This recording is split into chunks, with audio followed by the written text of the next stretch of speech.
how to add number in Twilio. In this video, I'll show you how to add a phone number on Twilio.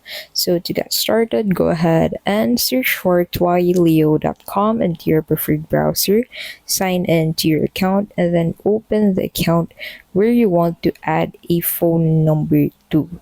Now, once you're inside that account, you'll be able to get redirected into your account dashboard.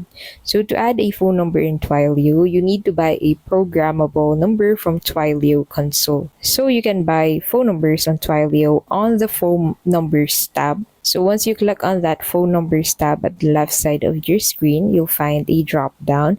So click on manage from here and then click on active numbers. So in here, you'll be able to find all of your active numbers on Twilio. You can also buy a number by clicking on that buy a number at the left side of your screen under manage. So as you can see in here, once you scroll down, you'll be able to find all of the options that you have. So to add that phone number into your Twilio account, you need to go ahead and click on that buy button at the right side of that number. You can use your free trial credits to get a number. So as you can see, the free trial credits is around $15.5 per user. And that is how you can basically add number in Twilio. If this video was helpful, please don't forget to give this video a like and subscribe for more videos like this.